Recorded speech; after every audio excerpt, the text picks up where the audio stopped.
পরীক্ষা প্রস্তুতি ইউটিউব চ্যানেলে তোমাদের সকলকে আর একবার ওয়েলকাম।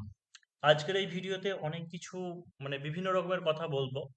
প্রথমত এক নম্বর যেটা হচ্ছে ডব্লিউবিএসআই কাট অফ, তোমাদের আগে বলেছি, আমি ভিডিওতে বলেছিলাম, তবুও ইন্ডিভিজুয়ালি অর্থাৎ ক্যাটেগরি অনুযায়ী কেমন কি কাট অফ যেতে পারে সেই ব্যাপারটা নিয়ে আলোচনা করব। এবং সেই সাথে বিভিন্ন জনের বিভিন্ন কোয়ারিজও আছে, সেই সমস্ত কোয়ারিজগুলো দেওয়ার চেষ্টা করব। আর তার আগে আর একটা জিনিস বলে দিই যে আহ, তোমাদের যে কনস্টেবল অর্থাৎ যে জোর কদমে ঝড়ের গতিতে ডব্লিউবি কনস্টেবল পরীক্ষা না হলো, ডব্লিউপিএসআই পরীক্ষা না হলো, মাঠ ফাট সব করে নেওয়া হলো, কিন্তু সেই ঝড়ের বেগে এখন আস্তে আস্তে সব যেন ঝিমিয়ে যাচ্ছে। যে এমন হয় না যে এর আগেবারের ইয়েগুলোতে কনস্টেবল হয়তো ইন্টারভিউ শেষ হওয়ার 7 দিন 10 দিনের মাথায় রেজাল্ট চলে আসতো, কিন্তু এখন যেটা একটা অনিশ্চয়তার মুখে। তো এই সমস্ত বিভিন্ন কারণের জন্য যে 27শে ফেব্রুয়ারি একটা মহামিছিল আয়োজন করা হয়েছে শিয়ালদা থেকে। তো সমস্ত ক্যান্ডিডেটদেরকে পক্ষ থেকে বলা হচ্ছে যে অবশ্যই যে লক্ষ্য যেটা সেটা হচ্ছে পেন্ডিং যে সমস্ত রেজাল্টগুলো রয়েছে সেই পেন্ডিং রেজাল্টগুলো যাতে পাবলিশ করা হয়, এবং যে নিউ রিক্রুটমেন্ট 2026-এ এখনো পর্যন্ত নতুন কোনো রিক্রুটমেন্টে দেখা নেই। এইগুলো তো সেই অনেক আগেকার 2022-23 সালের, এখনো তো কমপ্লিটই হলো না। তা দুটো উদ্দেশ্য আমাদের সমস্ত ক্যান্ডিডেটদের পক্ষ থেকে, যে হচ্ছে পেন্ডিং রেজাল্ট যেগুলো, বিশেষ করে যেমন ডব্লিউবি কনস্টেবলের ফাইনাল মেরিট লিস্ট পাবলিশ, সেই সঙ্গে হচ্ছে কেপিএসআই এর মেনের রেজাল্ট তাড়াতাড়ি যেন পাবলিশ করা হয়, সেই সঙ্গে যে নিউ রিক্রুটমেন্ট অর্থাৎ নতুন ডব্লিউপিএসআই কেপিএসআই বা এক্সাইজ এসআই সমস্ত ভ্যাকান্সিগুলো রেডি থাকা সত্ত্বেও, পারমিশন থাকা সত্ত্বেও, অনুমোদন হওয়া সত্ত্বেও কিন্তু এখনো পর্যন্ত আসছে না। তো সেই কারণের জন্য সমস্ত ক্যান্ডিডেটদেরকে জানানো যাচ্ছে যে 27 তারিখে যেটা হবে, যেটা প্রতিবারের মতো হয়, শিয়ালদা স্টেশন অর্থাৎ রিলায়েন্স স্মার্ট বাজারের বিপরীত দিকে ক্লক টাওয়ারের নিচে, সময় যেটা সেটা হচ্ছে সকাল 10:30, ঠিক আছে, সকাল 10:30টায়। তো সমস্ত ক্যান্ডিডেট যারা আছো তোমরা স্বতঃস্ফূর্তভাবে অংশগ্রহণ করো, তাহলে অবশ্যই একটা ইতিবাচক কিছু পাওয়া যাবে। এবার আরেকটা জিনিস বলে রাখি যে আপকামিং সমস্ত ব্যাচকে লক্ষ্য টার্গেট করে ডব্লিউপি কেপি বা এক্সআই এসআই যেগুলো সামনে আসছে সেই সমস্ত ব্যাচকে টার্গেট করে মার্চ থেকে, আগামী মার্চের 1 তারিখ থেকে নতুন ব্যাচ শুরু হচ্ছে পরীক্ষা প্রস্তুতিতে। যারা জয়েন করতে চাইছো তোমরা এই নাম্বারে 7797942747 করে এই নাম্বারে হোয়াটসঅ্যাপে কন্ট্যাক্ট করে নিতে পারো। এখানে একটা জিনিস বলি যে অনেক ক্যান্ডিডেট যারা বলছে এখনো নোটিফিকেশনের কোনো পাত্তা নেই, এরই মাঝে প্রচার অনক বিজনেস টিজনেস অমুক, তাদের উদ্দেশ্যে একটা জিনিস বলে রাখি যে দেখো, ভ্যাকান্সি তো আসবেই, ঠিক আছে, এমন নয় যে পুলিশের ভ্যাকান্সি স্তব্ধ হয়ে গেল আর পাবলিশই হলো না, হবে না, এরকম ব্যাপার নয়। গ্যারেন্টেড ইমার্জেন্সি ডিপার্টমেন্ট তো অবশ্যই হবেই, পুলিশে নিয়োগ তো হবে। আর একটা জিনিস যেটা সেটা হচ্ছে নিউ ক্যান্ডিডেটদের জন্য বলা হচ্ছে, যারা হয়তো এখনো পর্যন্ত প্রিপারেশন শুরু করনি, বা এখন যে কম্পিটিশনের বাজার তাতে অন্তত পক্ষে 2 বছর প্রিপারেশন করতে লাগবে, 1-2 বছর। তো এই কারণের জন্য পরীক্ষা প্রস্তুতিতে প্রিপারেশন ডব্লিউপিএসআই এর কোনো সময় বন্ধ থাকে না, ডব্লিউপিএসআই বা কেপিএসআই এসআই প্রিপারেশন বন্ধ থাকে না, টানা কন্টিনিউ এটা চলতেই থাকে। তো সেই কারণের জন্য যারা একদম ফ্রেশার্স বা নিউ ব্যাচে ভর্তি হতে চাইছো তোমরা 7797 এই নাম্বারে হোয়াটসঅ্যাপে কন্ট্যাক্ট করে ভর্তি হতে পারো, যাদের দরকার তারাই হবে। নেক্সট, এবার যে ব্যাপারটা বলবো সেটা হচ্ছে ডব্লিউপিএসআই কাট অফ, যেটা মেন্স পরীক্ষা হলো, সেই মেন্স পরীক্ষার কাট অফ কত যেতে পারে ক্যাটেগরি অনুযায়ী।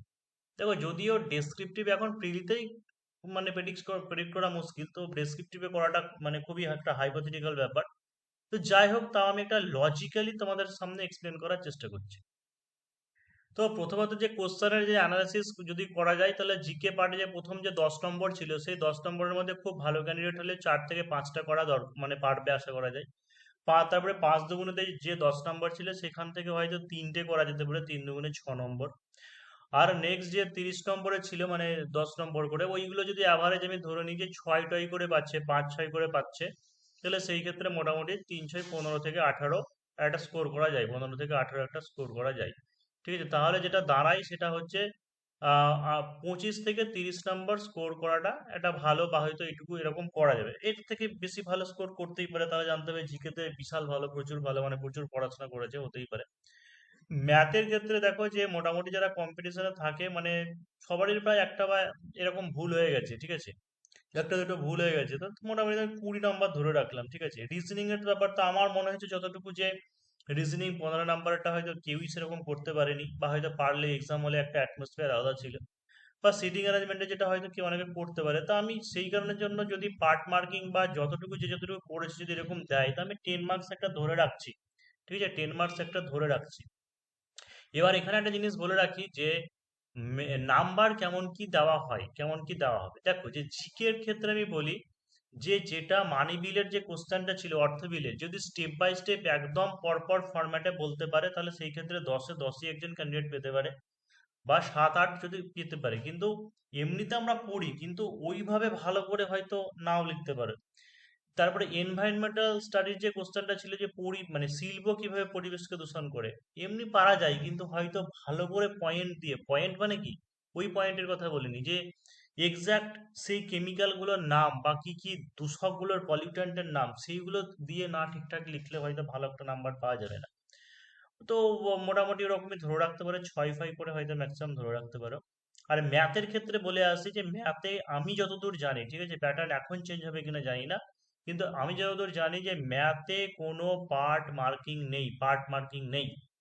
যারা শেষের দিকে একটা যেমন হচ্ছে তোমার মিক্সারের অঙ্ক ছিল মিশ্রণের, যে কত মোট টোটাল মিশ্রণ ছিল, সেখানে শুধু যারা এক্স সমান 20 বের করে রেখে এসেছো, যদি আনসার ওটা 20+10 মানে 30 হবে, যারা 20 পর্যন্ত করে এসেছো তাদেরকে আমার মনে হয় না যে পার্ট মার্কিং দেওয়া হবে। কারণ যাদের ক্ষেত্রে অঙ্কের আনসার ভুল, মানে অঙ্কের আনসারটাই ভুল হয়েছে, তারা কোনো নাম্বার পাবে না বলেই আমার মনে হয়। তাই ধরে লাভ নেই।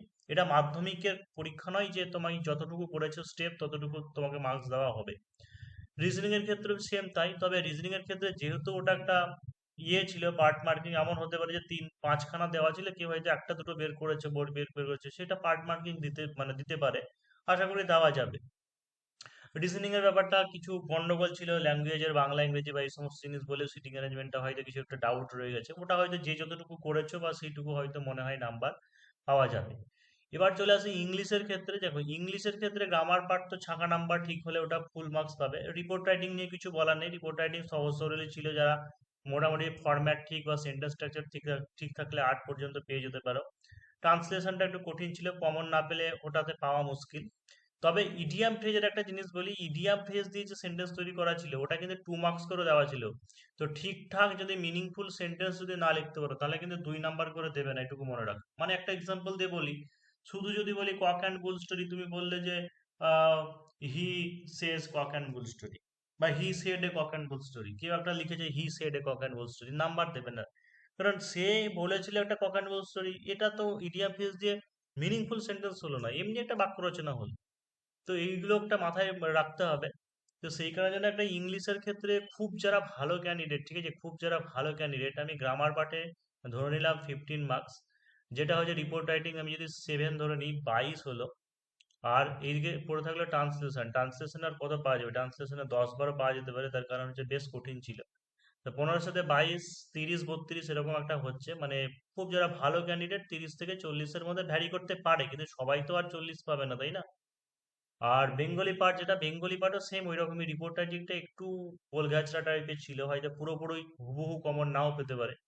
সেই কারণের জন্য বেঙ্গলিতে হয়তো ম্যাক্সিমামকে 35 পেতে পারে, কিন্তু 40 পাবে বলে আমার মনে হয় না, ঠিক আছে, সে পেতেও পারে, আমি সবার ক্ষেত্রে বলছি না। বেশিরভাগ ক্যান্ডিডেটের হিসাব করে আর কি। তো মোটামুটি কেউ 65-70 পর্যন্ত হয়তো পেতে পারে বাংলা ইংরেজি, খুব যদি ভালো ক্যান্ডিডেট হয়, মিসলেনিয়াস বা পিএসসি ক্লার্কশিপের মতো এরকমও প্রিপারেশন করছে ভালো। কিন্তু এই যেমন দুটোর মিশ্রণ তো হয় না, তাই না, মানে দুটো দিকেই ভালো, একদিকে মাঠ ফাট ভালো, হাইটও ভালো, তারপরে আবার এইদিকেও ভালো, এরকম ব্যাপারটা তো সবসময় হয় না, সেটা কাকতালীয় ব্যাপার কিছু ক্ষেত্রে হতে পারে। তো আমরা যদি খুব গুড অ্যাটেম্প্ট ধরে নিই, মানে খুব যারা ভালো ক্যান্ডিডেট, গুড অ্যাটেম্প্ট মানে একদম প্রথম সারির দিকে যদি স্কোর করে, তাহলে কত স্কোর করতে পারে? জিকে পেপার মানে হচ্ছে 30, 20, 50, 60, মানে হচ্ছে পেপার ওয়ান যেটা সেটা হচ্ছে 60।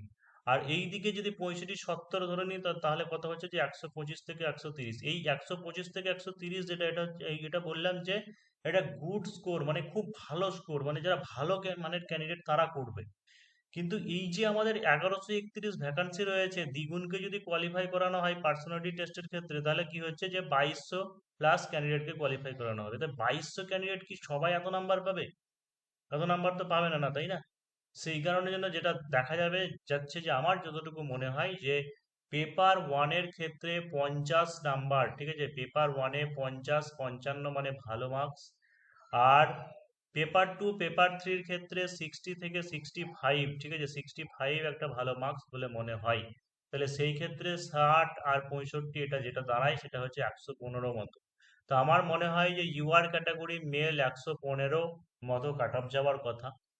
ওবিসির ক্ষেত্রে মোটামুটি ধরে রাখো 110, মানে ওবিসি এবি এখন প্রায় একই রকমেরই থাকছে। এসটির ক্ষেত্রে আমি ধরে রাখছি মোটামুটি 105, এসটির ক্ষেত্রে প্রায় হয়তো 100 বা 95 এরকম নেমে যেতে পারে। ইডব্লিউএস যেটা এসটির মতোই থাকারই কথা, 95 বা 90 এরকম একটা স্কোর থাকতে পারে।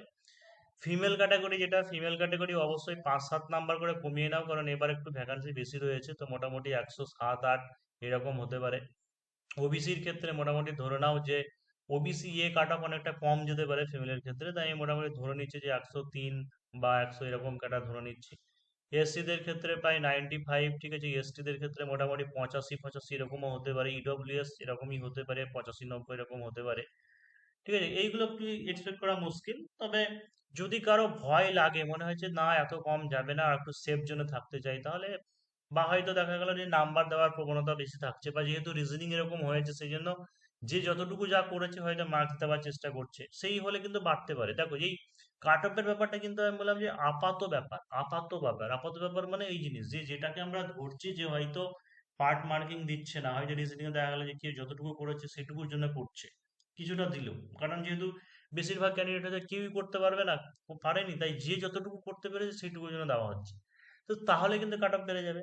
বা হয়তো রিপোর্ট রাইটিং বা যে জিনিসগুলোতে আমরা ভাবছি যে হয়তো এত নাম্বার পাওয়া যায় না, সেইগুলো অ্যাকচুয়ালি দেখা যাচ্ছে 8 ইকুইভ্যালেন্ট টু 10। এই কথাটার অর্থ কি, হয়তো যে লেখার জন্যই হয়তো পিএসসি 8 দিচ্ছে, ডব্লিউপি মানে পিআরবি দেখা যাচ্ছে সেই লেখার জন্য তোমাকে 10 দিচ্ছে, এটা হতেই তো পারে। এই ব্যাপারটা নাম্বার দেওয়ার প্রবণতা হয়তো বেশি থাকছে, তো তখন বেড়ে যেতে পারে। তো মোটামুটি যেরকম মানের বললাম, এই মানের বললাম, এরকম হতে পারে। খুব যদি ভয় লাগে এবার, তাহলে হয়তো 120, ঠিক আছে, কিন্তু এর বেশি যাবে না বলেই আমার মনে হয়। এরকমই হওয়ার কথা। আর রেজাল্ট হয়তো মোটামুটি 2-3 মাসের মধ্যে পাবলিশ হয়ে যেতে পারে, তাই টুকটাক করে যাদের এরকম একটা ধারে কাছে নাম্বার আছে, পার্সোনালিটি টেস্টের জন্য প্রিপারেশন নাও আস্তে আস্তে, ঠিক আছে। করো, এবং সেই সঙ্গে আপকামিং ব্যাচ বা অন্যান্য রেলফের যারা পরীক্ষা দিয়েছে সেই সমস্ত জিনিসগুলো প্রস্তুতি রাখতে পারো।